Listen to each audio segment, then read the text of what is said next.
Hey, so I'm out in the barn, in the speed shop, and I'm wiring in the electrical sockets that I'm going to be needing for my various use. So there I had to deal with this. This is standard. I'm just I had to undo this, so I've got to move a wire, and that's just kind of a freaking mess right now. Boy, it keeps focusing on my hand. But this is what I want to talk about. So this is the box that I'm going to use for the power for my welder. So I've got this great big old 50 amp socket.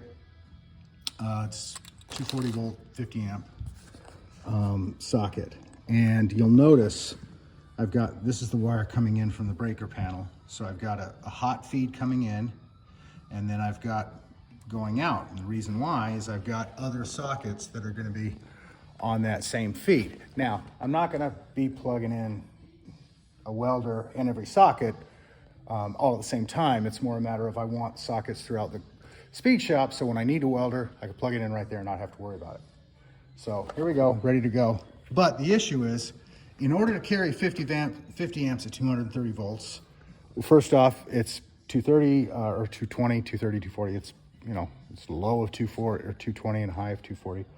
But you've got two hots and a ground. Instead of in a 110 system, you've got a hot and a neutral and a ground. This is 110, this is neutral, this is grounded. In a 220 or 240 system, both of these are hot.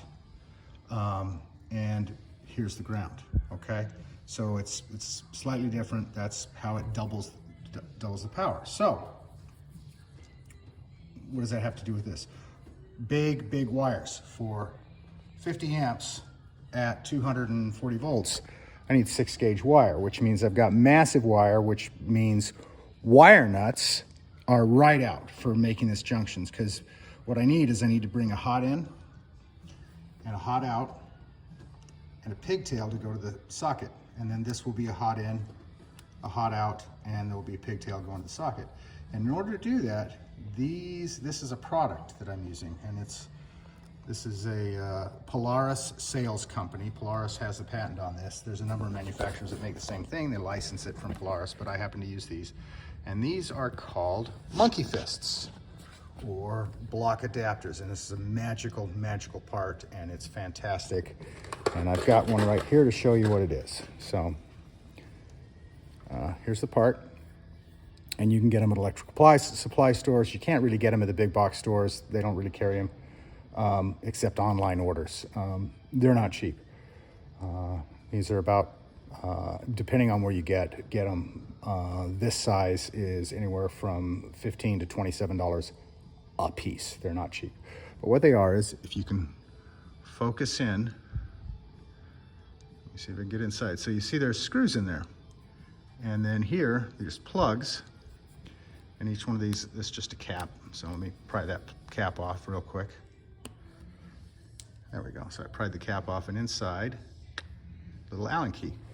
So the Allen key goes in and it loosens this plug. They're pre-filled with the correct electrical lubricant stuff. And basically this is one grounding block, but completely sealed.